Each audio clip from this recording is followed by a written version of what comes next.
Hello students, I hope you are doing well. अपने cockroach के discussion को थोड़ा सा आगे बढ़ाते हुए आज हम डिस्कस करेंगे कॉकरोच की एलिमेंट्री कैनाल। अभी तक हम लोगों ने उसकी मॉर्फोलॉजी के बारे में बात की। हमने देखा किस तरीके से उसके एक्सटर्नल फीचर्स होते हैं, उसके माउथ पार्ट्स को डिटेल में डिस्कस किया, उसके बाद कंपाउंड आइज़ और सिंपल आइज़ को देखा। आज हम शुरू करने वाले हैं इसकी अनैटमी, और अनैटमी में हम सबसे पहले बात करेंगे इसके एलिमेंट्री कैनाल की। तो चलिए शुरू करते हैं आज की क्लास। नाउ अगर हम देखें एलिमेंट्री कैनाल, इसका सबसे ज़्यादा कॉन्स्पिक्यूअस ऑर्गन सिस्टम होता है। इसका मतलब वो ऑर्गन सिस्टम जो सबसे ज़्यादा डेवलप है और सबसे ज़्यादा एफिशिएंटली काम करता है। बाकी भी काम करते हैं, लेकिन अगर हम सभी ऑर्गन सिस्टम्स को कंपेयर करें तो it is the most conspicuous organ system. Okay, इसके तीन रीजंस होते हैं। एक होता है फोरगट, एक होता है मिडगट और एक होता है हाइंडगट। तो अगर हम ये एलिमेंट्री कैनाल देखें, ये इंटरनली है। इस एलिमेंट्री कैनाल का ये वाला पार्ट यानी शुरुआत से लेके और यहाँ गिजार्ड तक आप देख सकते हैं, ये पार्ट को हम लोग फोरगट बोलते हैं। उसके बाद ये हिपैटिक सीका से लेके और मेल्पीजियन टिब्यूल्स जो कि बॉर्डर पर आती हैं, यहाँ तक ये मिडगट है। और यहाँ मेल्पीजियन ट्यूब्यूल्स के बाद ये वाला जो पार्ट है जिसमें इलियम, कोलोन और रेक्टम आ रहा है, ये बन जाता है हमारा हाइंडगट। तो इस तरीके से एलिमेंट्री कैनाल जो है कॉकरोच की, उसको हम लोग अपने स्टडी के हिसाब से भी और साथ में अनैटमिकल पोजीशंस के हिसाब से भी हम इसको तीन पार्ट्स में डिवाइड करते हैं। ओके, अब अगर हम बात करें फोरगट और हाइंडगट की, तो ये एक्टोडर्मल ऑरिजिन की होती हैं और ये जो मिडगट होती है ये एंडोडर्मल ऑरिजिन की होती है। माउथ के बारे में आपने देखा कि किस तरीके से माउथ पार्ट्स इसके अरेंज होते हैं, और माउथ पार्ट्स का काम होता है फूड को कैप्चर करना और साथ में उनको धीरे धीरे बाइट करके अंदर की ओर पुश करना, जो कि आपका जो माउथ पार्ट होते हैं वो अंदर करते हैं। हाइपोफेरिंक्स जो एक टंग की तरह काम करता है वो उसको अंदर लेता है। साथ में सलाइवरी ग्लैंड्स भी लगी होती हैं जो कि उसके साथ सलाइवा को मिक्स करती हैं। उससे दो फ़ायदे होते हैं। पहला तो ये कि जो फूड है वो थोड़ा सा मॉइस्ट हो जाता है और उसका मूवमेंट इजी हो जाता है, और दूसरा क्या है कि जो सलाइवा होती है, सलाइवा के अंदर डाइजेस्टिव एंजाइम्स होते हैं जो फूड को डाइजेस्ट करना शुरू कर देते हैं। तो इस तरीके से जब फूड एलिमेंट्री कैनाल के अंदर जाता है तो यहाँ पर ये एक माउथ है, माउथ के अंदर से ये जाता है फेरिंग्स में, और ये फेरिंग्स जो होता है ये शॉर्ट और ट्यूबुलर ऑर्गन होता है, और फिर ये वहाँ से जाता है ईसोफेगस में, और ईसोफेगस से ये जाता है सीधे क्रॉप के अंदर। यहाँ जो आप देख रहे हैं ये क्रॉप, ये पूरे फोरगट का सबसे बड़ा पार्ट है। ओके, और इसका जो काम होता है वो होता है इस फूड को स्टोर करना। तो क्रॉप का काम है फूड को स्टोर करना, लेकिन ये आता माउथ से है, माउथ के थ्रू फेरिंग्स, फेरिंग्स से ईसोफेगस और ईसोफेगस से ये सीधे क्रॉप में जाता है और क्रॉप में ये स्टोर्ड रहता है। अब क्रॉप यहाँ से जुड़ा हुआ है गिजार्ड के साथ, और इस गिजार्ड को हम लोग बोलते हैं प्रोवेंट्रिक्यूलस। तो एग्जामिनेशन के अंदर या तो गिजार्ड आएगा टर्म या फिर प्रोवेंट्रिक्यूलस आएगा, दोनों एक ही बात है। ओके, घबराने की ज़रूरत नहीं है। यहाँ जो गिजार्ड है, ये गिजार्ड बहुत इंपॉर्टेंट ऑर्गन है इसके लिए, राइट, क्योंकि क्रॉप के अंदर तो बेसिकली क्या है कि ये फूड स्टोर हो गया। अब यहाँ से धीरे धीरे वो गिजार्ड के अंदर आता है, और इसकी जो आउटर लेयर होती है, यानी ये जो ऑर्गन है गिजार्ड, गिजार्ड की जो आउटर लेयर होती है वो थिक सर्कुलर मसल्स की मिलके बनी होती है, और उसके अंदर थिक इनर क्यूटिकल होती है, जिसमें वो जो बनाती है क्यूटिकल, वो 6 हाईली काइटिनस प्लेट्स बनाती है जिनको हम लोग बोलते हैं टीथ। तो इसके अंदर एक तरीके से नेचुरल टीथ जैसी स्ट्रक्चर्स होती हैं, और वो काइटिन की मिलके बनी होती हैं, काइटिन प्लेट्स की मिलके बनी होती हैं। अब ये काइटिन की प्लेट्स क्या हैं? ये एग्जैक्टली काइटिन वही बायोपॉलीमर है जिससे इसका एक्सोस्केलेटन बना हुआ होता है, और हमने इसको आपको पिछली क्लास में बताया था। तो यहाँ पर जब ये टीथ लाइक स्ट्रक्चर इसकी बन गई गिजार्ड के अंदर, तो इनका क्या काम होगा? आप बिल्कुल सही समझ रहे हैं। ये फूड को ग्राइंड करती हैं, और फूड को ग्राइंड करके उसके छोटे छोटे छोटे छोटे पार्टिकल्स बना देती हैं। क्या फ़ायदा होता है इससे? क्या ज़रूरत है ग्राइंड करने की?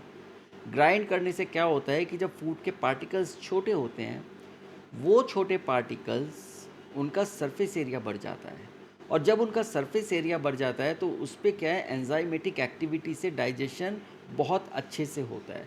इसीलिए यहाँ पर ये ग्राइंडिंग की ज़रूरत होती है, और यही ग्राइंडिंग हम अपने टीथ से करते हैं। जब हम खाना खाते हैं तो हम भी टीथ से उसको ग्राइंड करके जो भी फूड हम खाते हैं उसको छोटे छोटे छोटे छोटे पार्टिकल्स के अंदर उसको कन्वर्ट कर देते हैं।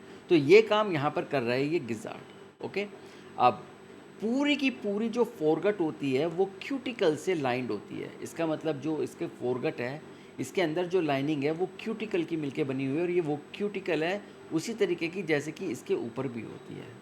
ओके, तो ये क्यूटिकल से पूरी की पूरी फोरगट इसकी लाइंड होती है। तो क्यूटिकल एक तरीके से हैश जो रबिंग हो गई या एक तरीके का जो फ्रिक्शन हो गया उससे भी इसको बचाती है। नाउ यहाँ पर गिजार्ड के बाद यहाँ पर 6 to 8 ब्लाइंड टिब्यूल्स होती हैं। ब्लाइंड टिब्यूल्स का मतलब होता है ऐसी टिब्यूल्स जिनका एक एंड ओपन होता है और दूसरा एंड क्लोज होता है, उसको हम लोग बोलते हैं ब्लाइंड टिब्यूल्स। तो आप देखिए यहाँ पर ये ब्लाइंड टिब्यूल्स है, यहाँ पर ये एंड इसका क्लोज है, यहाँ पर ये वाला एंड क्लोज है, क्लोज ये वाला एंड क्लोज है, और ये अंदर खुला हुआ है।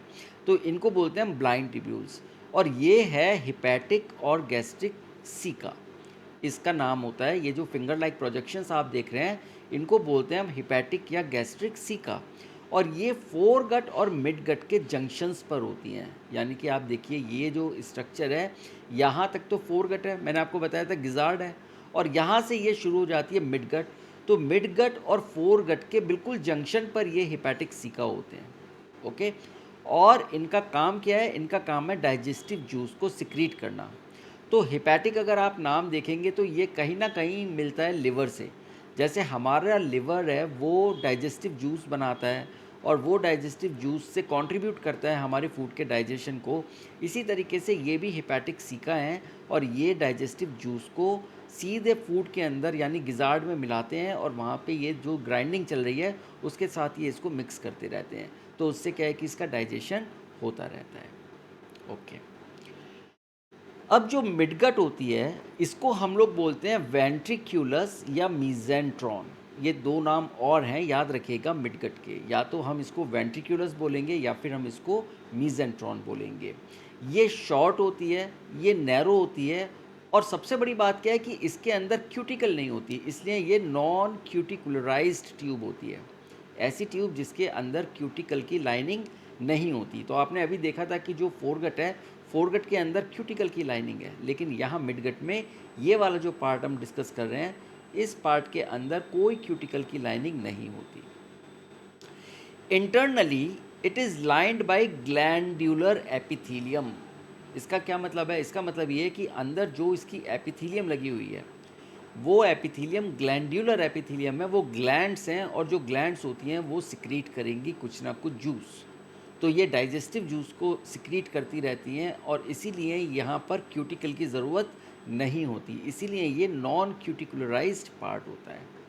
और एक्चुअली में अगर हम देखा जाए तो ये जो मिडगट है ये ट्रू स्टमक बनाता है। ओके, ये कॉकरोच का ट्रू स्टमक बनाता है।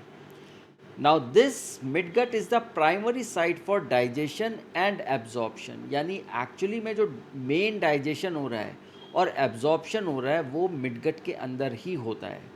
तो फोरगट का क्या काम है फिर? तो फोरगट का मेन काम है फूड को इकट्ठा करना और वहाँ पे धीरे धीरे उसके सरफेस एरिया को बढ़ाना। जो गिजार्ड के अंदर टीथ लाइक स्ट्रक्चर है वो उसको ग्राइंड करेंगी, और वहाँ से वो हिपैटिक सीका उसके अंदर डाइजेस्टिव एंजाइम्स को डालना शुरू करता है। लेकिन एक्चुअली में digestion is not a minute process. 1 minute का तो काम नहीं है, इट टेक्स टाइम। तो जब वो गिजार्ड के अंदर से फूड आता है मिड गट में, और मिड गट के अंदर क्या लगी हुई है? ये ग्लैंड्यूलर एपिथेलियम की लाइनिंग लगी हुई है।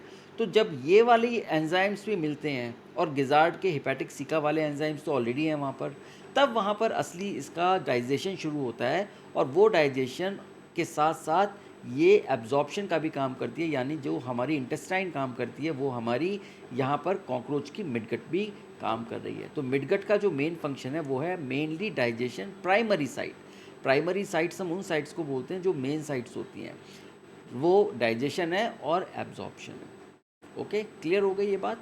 Very good. नाउ अब अगर हम देखते हैं तो इसमें 100 से 150 yellow coloured thin filamentous tubules होते हैं, और इन टिब्यूल्स को हम लोग बोलते हैं मेलपीजियन टिब्यूल्स। और ये जो मेलपीजियन टिब्यूल्स हैं यहाँ पर ये ब्लैक कलर के दिखाए गए हैं डायग्राम में, बट अगर आप कॉकरोच को डाइसेक्ट करेंगे तो आपको ये येलो कलर के दिखाई देंगे। और ये होते हैं at the junction of midgut and hind gut. तो अगर आप यहाँ देखेंगे ये आपकी मिडगट है और यहाँ पर इसकी हाइंड गट शुरू हो रही है। तो हाइंड गट और मिडगट के जंक्शन पर ये मेल्पीजियन टिब्यूल्स होते हैं।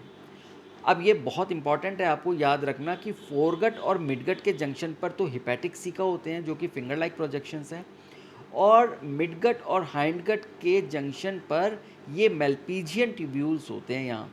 और ये जो मेल्पीजियन ट्यूब्यूल्स होते हैं इनका काम क्या है, एक्सक्रीटरी सिस्टम है ये बेसिकली। ये रिमूव करते हैं एक्सक्रीटरी प्रोडक्ट्स को हीमोलिम्फ के अंदर से। अब हीमोलिम्फ क्या होता है या एक्सक्रीटरी सिस्टम क्या होता है इसको हम डिटेल में आगे की क्लासेस में देखेंगे। लेकिन हीमोलिम्फ एक तरीके का आप मान के चलिए कि ये प्लाज्मा और कुछ सेल्स का एक मिक्सचर होता है जो कि पूरे के पूरे इसके अंदर की कैविटी को फिल करके रखता है कॉकरोच के अंदर। तो यहाँ पर जब यहाँ पर डाइजेशन हो रहा है तो डेफिनेटली कुछ ना कुछ तो मेटाबॉलिक एक्सक्रीटरी प्रोडक्ट्स भी निकलेंगे। तो वो एक्सक्रीटरी प्रोडक्ट्स क्योंकि फूड एब्जॉर्ब हो चुका है, मिडगट का मेन काम क्या है कि एब्जॉर्प्शन एंड डाइजेशन। तो डाइजेशन के बाद एब्जॉर्प्शन हो गया, अब जो बचा तो वहाँ से ये यहाँ पर ये धीरे धीरे मेल्पीजियन ट्यूब्यूल्स इसको एब्जॉर्ब करना शुरू करती हैं और इसको एक्सक्रीट करना शुरू कर देती हैं। नाउ अब जो हम बात करेंगे थर्ड पार्ट की वो है हाइंड गट, और हाइंड गट को हम लोग बोलते हैं प्रोक्टोडियम। तो इसका दूसरा नाम क्या है हाइंड गट का, प्रोक्टोडियम। तो ये वाला पार्ट हम लोग अब डिस्कस करेंगे जिसके अंदर आपका इलियम, कोलन और रेक्टम आता है। ये क्या है कि ये मिडगट से थोड़ा सा चौड़ा होता है, थोड़ा सा ब्रॉड होता है। ओके, तो ये मिडगट से आप देखेंगे मिडगट थोड़ा पतला है बट ये हल्का सा इससे ब्रॉडर है। और अगर इसको डिफ्रेंशिएट करें तो ये इलियम में कोलन और रेक्टम ये तीन पार्ट्स में ये डिवाइड हो जाता है। ओके, इलियम हो गया, कोलन हो गया और रेक्टम हो गया। अब ये बहुत ज़्यादा डिटेल नहीं है आपके सिलेबस के अंदर, तो हम इसके डिटेल्स में नहीं जाएंगे कि इलियम के अंदर क्या होता है, कोलन की स्ट्रक्चर क्या होती है, रेक्टम क्या होता है। हालांकि रेक्टम के अंदर भी 6 रेक्टम पैड्स लगे हुए होते हैं और वो रेक्टम पैड्स बिल्कुल एक सर्कुलर वे में लगे हुए होते हैं। वो सारी चीज़ें आपके इसमें नहीं है स्कोप में। लेकिन आप यहीं तक ही देखिए कि इसका जो डिफ्रेंसिएशन होता है हाइंड गट का वो 3 पार्ट्स में होता है, इलियम हो गया, कोलन हो गया और रेक्टम हो गया। और ये जो रेक्टम होती है ये ओपन होती है थ्रू एनस, यानी जितना भी आपका मटेरियल फीकल मैटर बचता है वो धीरे धीरे पास होता है और वो रेक्टम से एनस के थ्रू वो बाहर एनवायरनमेंट में निकल जाता है। तो ये है पूरी कॉकरोच के एलिमेंट्री कैनाल की स्ट्रक्चर और उसके फंक्शंस। ओके, सो मुझे लगता है आज की क्लास में आपको ये चीज़ क्लियर हो गई होगी। अब हम आपसे अगली क्लास में बात करेंगे एक नए सिस्टम को लेके। तब तक आप अपना ध्यान रखिए। Take care and thank you.